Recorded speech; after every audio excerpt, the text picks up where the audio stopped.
मेरे नन्हे मुन्ने मित्रों, मैं आज कक्षा 7 के बच्चों के लिए इंग्लिश सब्जेक्ट का अर्धवार्षिक परीक्षा प्रश्न पत्र लेकर आया हूँ।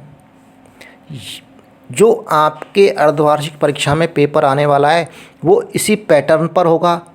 इस तरह का पेपर ये कई क्वेश्चन हों ये ज़रूरी नहीं है, क्योंकि कुछ विद्यालय अपने स्तर पर अपने लेवल पर अलग प्रश्न पत्र तैयार कर सकते हैं, लेकिन काफ़ी संभावना ये है कि इसमें से कुछ क्वेश्चंस रिपीट हो सकते हैं, कुछ क्वेश्चंस आ सकते हैं और काफ़ी विद्यालय ऐसे हैं जिनमें ये का यही प्रश्न पत्र दे सकते हैं।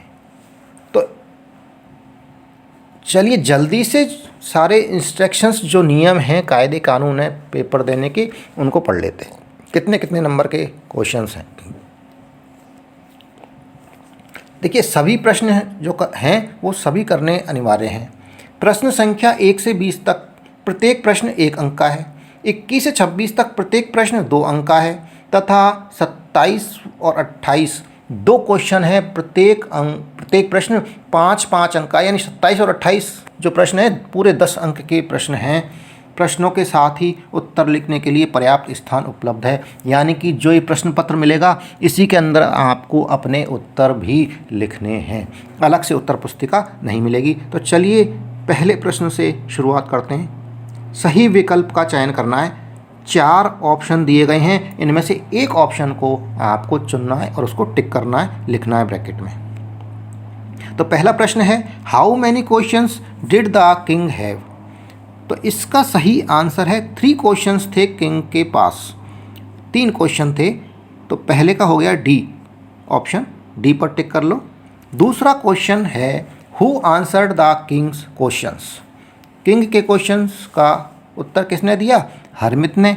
तो दूसरे का ऑप्शन आ गया बी, बी पे टिक कर लीजिए। तीसरा क्वेश्चन है, who is the poet of the poem the squirrel. तो स्क्वायरल पोइम का पोइट कवि कौन सा है? ए है इसका माइल्ड्रेड बोअर्स आर्मस्ट्रॉन्ग। पहला ऑप्शन हो गया तीसरे का, थर्ड क्वेश्चन का ऑप्शन ए पर टिक कर लीजिए। चौथा प्रश्न है, 3 essays.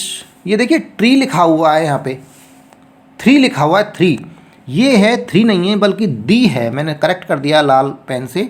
The ashes that made, blank space दे रखा है, ब्लूम। ट्रीज, जो the ashes that made trees bloom, इसका ऑप्शन आ जाएगा ए। पांचवा प्रश्न है, which animal did the farmer have as a pet. Farmer कौन सा एनिमल रखते हैं? डॉग। सही ऑप्शन है डॉग। 5वें प्रश्न का ऑप्शन हो गया बी। छठा प्रश्न है, आई हैव डन। यहाँ ब्लैंक स्पेस है, homework. I have done blank space homework, तो यहाँ आ जाएगा my. I have done my homework. छठे का ऑप्शन हो गया ए। 7वें प्रश्न है, what was the name of the boot shop. Boot shop का क्या नाम था? तो इस बूट शॉप का नाम था गैसले ब्रदर्स। 7वें का ऑप्शन हो गया बी, बी पर टिक कर लीजिए। 8वां प्रश्न है, blank space Gita is a holy book. Gita क्या है? एक धार्मिक पुस्तक है, तो यहाँ दा का प्रयोग होगा, तो यहाँ आ जाएगा the Gita is a holy book.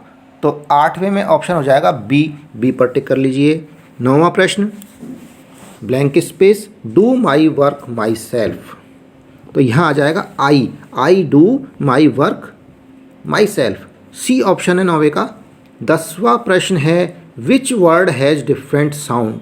कौन सा वर्ड डिफरेंट साउंड रखता है? तो देखिए चारों वर्डों को पढ़ लीजिए, पुट, कट, बट, शट। केवल एक ही ऐसा जिसमें पुट आ रहा है, जबकि इसमें सब में अट आ रहा है। तो 10वें का हो गया ऑप्शन ए पर टिक कर लीजिए। देखिए सारणी में शब्द दे रखे हैं, वर्ड्स दे रखे हैं, इनमें से ही एक एक वर्ड 11 से 15 जो प्रश्न हैं उनमें रिक्त स्थान दिए हुए हैं, ब्लैंक स्पेस दिए हुए हैं, उनमें लेना है उचित जो सही शब्द है वो लेना है। तो 11वां प्रश्न ले लेते हैं, अपोजिट ऑफ लाइक। लाइक का अपोजिट क्या होता है? डिसलाइक। ये देखिए सारणी में टेबल में भी दे रखा है, तो हमने लिख दिया डिसलाइक, लिख देंगे यहाँ पर। 12वां प्रश्न, the official home of king और क्वीन। जो राजा या रानी का किसमें रहते हैं, ऑफिशियल होम कौन सा होता है? पैलेस बोलते हैं उसको, महल बोलते हैं इंग्लिश में, पैलेस। तो यहाँ सारणी में से ले लिया पैलेस, पैलेस लिख दो। 13वां प्रश्न, a room in which food is cooked. उस रूम को क्या कहते हैं? इसमें खाना बनाते हैं, रसोई कहते हैं, इंग्लिश में किचन कहते हैं, तो किचन लिख दिया यहाँ पर। स्पेलिंग देखनी है तो सारणी में टेबल में लिखी हुई है, ये देख लीजिए, ये लिख लीजिए। 14वां प्रश्न, अपोजिट ऑफ स्मॉल। स्मॉल का अपोजिट क्या होगा?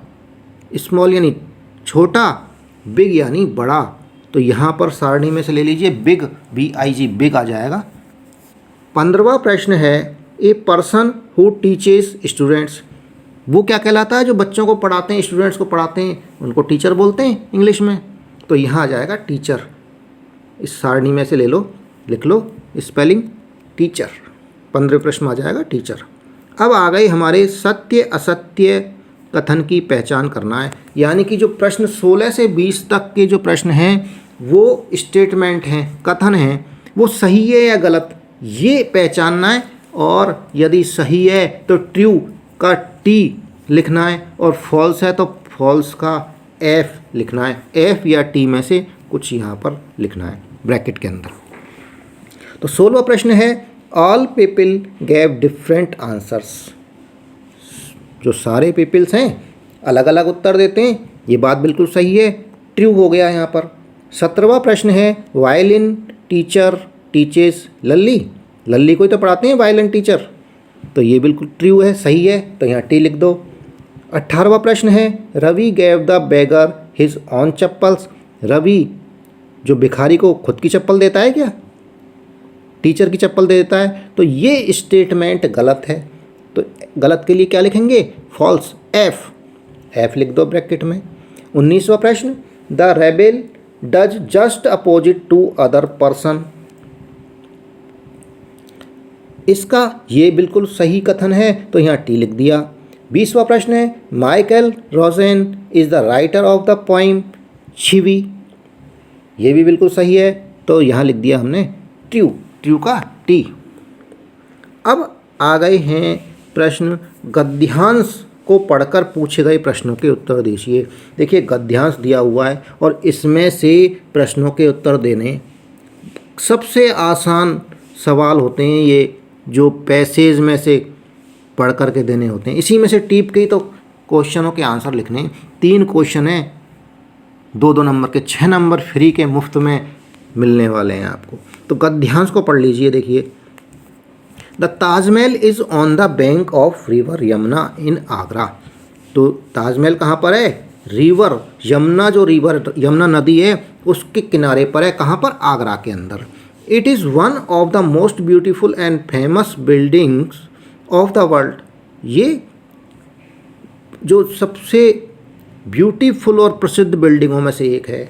Shahjahan built it in the memory of his queen Mumtaz Mahal. उसकी रानी थी मुमताज़ महल, उसकी मेमोरी में ये बनवाया था शाहजहाँ ने। Shahjahan loved his wife Mumtaz Mahal very much. Shahjahan अपनी वाइफ पत्नी को, मुमताज़ महल को बहुत प्यार करता था।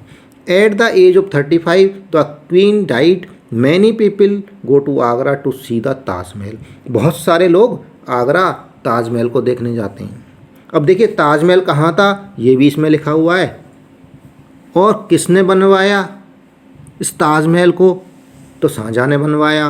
और पीपल आगरा क्यों जाते हैं? ताजमहल देखने जाते हैं। तो देखिए अब यही प्रश्न आ रहे हैं। अब प्रश्नों पर चलते हैं।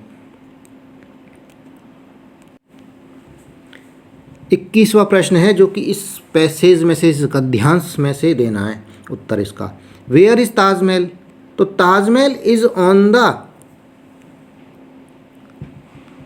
Bank of river Yamuna in Agra.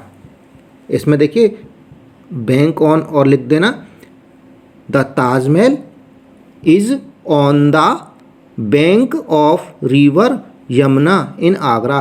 Passage में लिखा हुआ है, पहला जो सेंटेंस है पूरा का पूरा लिख देना ऐसे कैसे, पहला जो वाक्य है। अगला प्रश्न है 22वां, who built the Taj Mahal. Taj Mahal को किसने बनाया? तो शाहजहाँ ने बनाया। यहाँ लिख देंगे Shahjahan built the Taj Mahal in the memory of his queen Mumtaz Mahal. 23वां प्रश्न है, why does people go to Agra. लोग आगरा किस लिए जाते हैं? तो आगरा जाते हैं लोग ताजमहल को देखने। People go to Agra to see the Taj Mahal. इसका ये उत्तर हो गया। अब आगे देखिए, बहुत ही आसान प्रश्न आए हैं, 2-2 नंबर के हैं। Rearrange the words to make a meaningful sentence. Sentence है जो उल्टा सीधा दिया हुआ है वर्ड उसके, वो इसको सही करना है।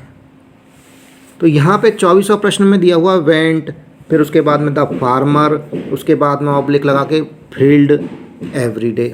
अब इसको सही कर देंगे तो एक अर्थपूर्ण वाक्य बन जाएगा ये।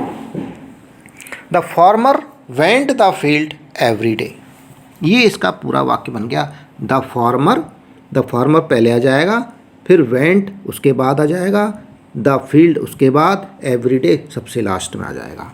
इसी तरह से 25वां और 26वां प्रश्न भी हैं। तो 25वां प्रश्न देख लेते हैं, he oblique a pet oblique had oblique dog. तो ये हो जाएगा he had a pet dog. 26वां प्रश्न है इसी तरह का, in the wood oblique live the hermit. इसका उत्तर हो जाएगा the hermit lived in the wood. अगला प्रश्न 27वां प्रश्न है, right A short story on A greedy dog और ए thirty crow.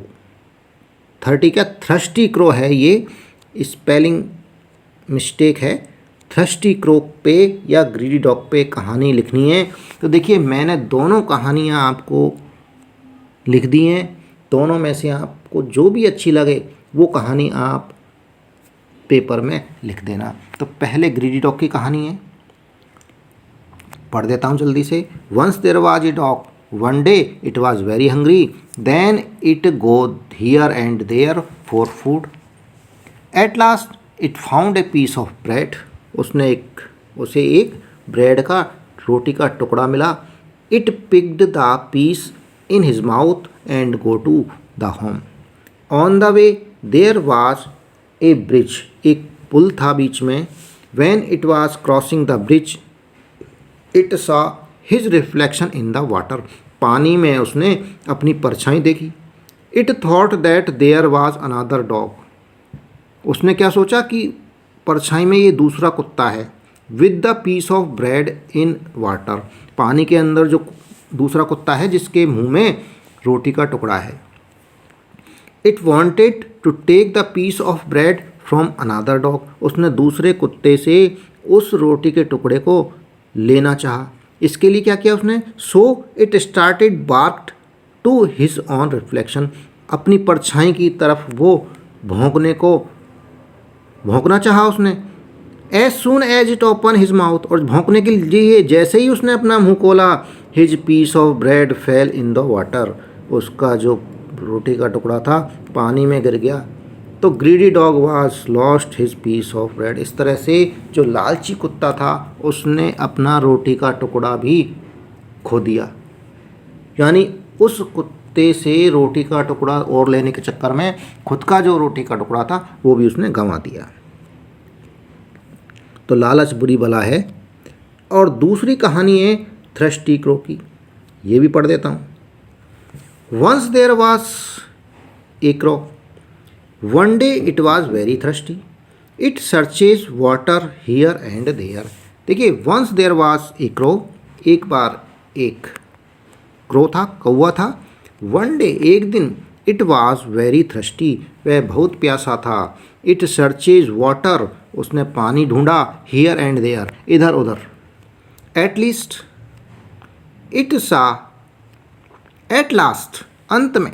It saw a water pot, एक उसने पानी का बर्तन, मर्तबान या घड़ा देखा।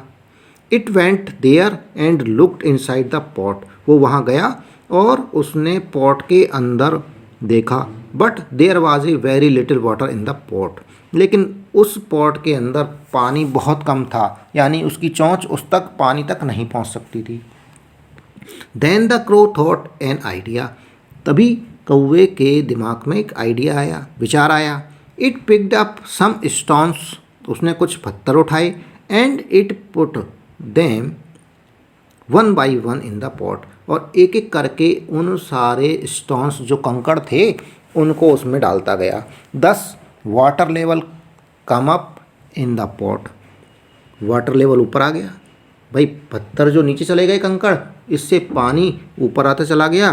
The crow drink the water and flu away with happily, और खुशी के साथ उसने पानी पिया और प्रसन्नता के साथ उड़ गया। ये दोनों कहानियाँ दे दिए, आपको जो भी अच्छी लगे वो कहानी आप इसमें से लिख देना।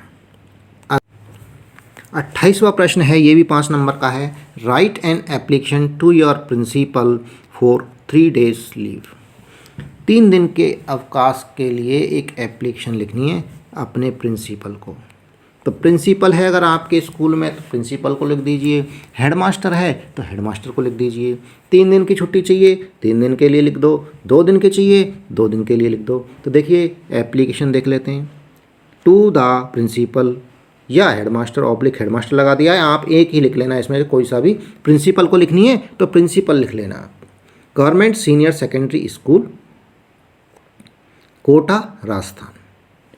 मैंने इसमें कोटा लिख दिया है राजस्थान में। आपकी जो भी जगह हो, जहाँ भी पर भी स्कूल हो, जिस जगह पर भी, उस स्कूल का नाम आ जाएगा। और स्कूल का जो नाम है वो स्कूल का नाम लिखना है। ये नहीं कि मैंने government senior higher secondary school लिख दिया तो आपने भी लिख दिया, नहीं।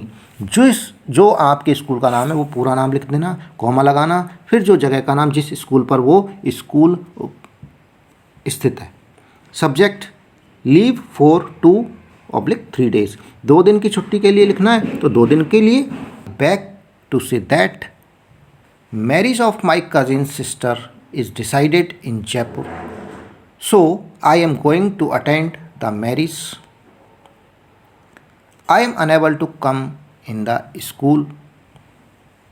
अगला पैराग्राफ आ जाएगा, so grant me leave for 2 days, आपके लिए 3 days की छुट्टी चाहिए तो यहाँ लिख देना, so grant me leave for 3 days and oblige. इसके बाद आ जाएगा थैंकिंग यू, फिर डेट लिख देना, थैंकिंग यू के नीचे दिनांक आ जाएगी। योर ऑबिडेंटली आ जाएगा और नीचे जो आपका नाम है बच्चे का वो आ जाएगा, उसकी क्लास आ जाएगी, रोल नंबर आ जाएगा। इस तरह से क्लास 7 सब्जेक्ट इंग्लिश का प्रश्न पत्र समाप्त हुआ। जो चैनल पर नए हैं वो चैनल को सब्सक्राइब कर लें, वीडियो पसंद आ रहा है तो वीडियो को लाइक कर लें और कमेंट बॉक्स में जाकर कमेंट्स ज़रूर करें। धन्यवाद, थैंक यू।